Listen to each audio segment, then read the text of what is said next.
Ngayon ay 10/8/2025. Ngayon lang ako nakapaligo, ilang araw na tayo. Ito yung nakaso. Kaya pinainom ako ng anak ko ng gamot na paracetamol. Ito, allergic sa gamot. Na-epekto yung mata ko.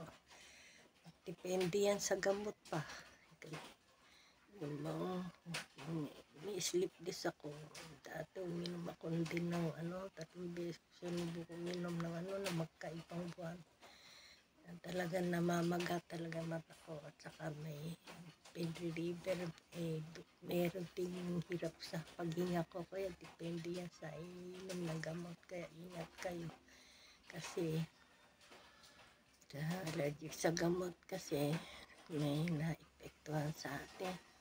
Kaya ako nagpapasalamat sa Panginoon dahil meron tayo alternatibo na ito, Visa SMH product, ginger rub. Wala akong ginger rub na ito, yung dalawang klase kasi ang rub ng SMH herbal ito na tinalagyan ko pagka sumasakit ang ulo ko, nahihilo, nilalagyan ko sentido ko.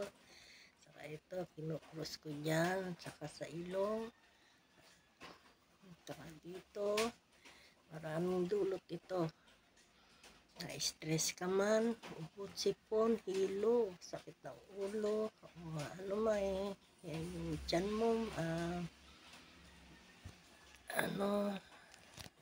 nasusuko ka man o na sa sikmura ay mabisa ito, sa mga buto, ugat, lahat na mabisa ito. Tipid dahil matagal maubos yung jarab, hindi ko ito pinuputo. Isa na pinuputo ito dahil nasubok ko na ito na talaga, ilang taon ko na ito gamit ito. Hindi na nga ako umiinom ng gamot pero anak ko gustong gumaling agad, ako pinainom ang tuloy.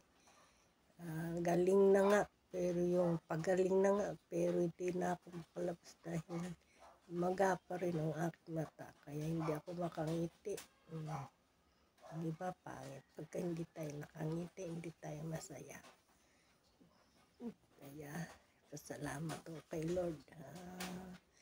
Ulit-ulitin lang pagpahit nito hanggang sa gumaling ka, kaysa naman maepektuhan yung mata natin pagka sa side effect ng gamot synthetic. Kasi pati kape ko ay herbal, kape natin, ayan.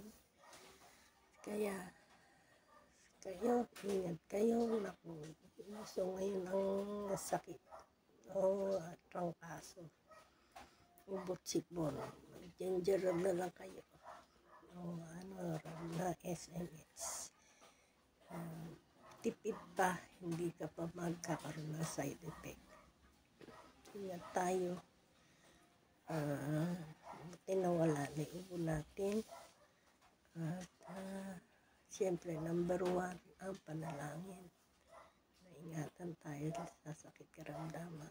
Ako, kulang kasi ako sa tulog. Iyon ang tinitrain ko ng 10 o'clock pa lang ay manaway makatulog na ako. Kasi dami kong halos kompleto ko ng mga machine.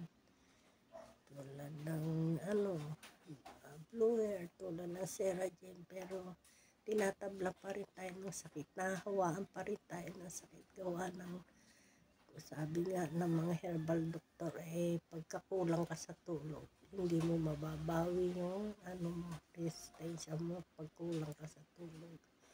Totoo nga yun, dahil kahit kumpleto ko sa machine ang maintenance ko machine na tinatabla pa rin tayo ng sakit.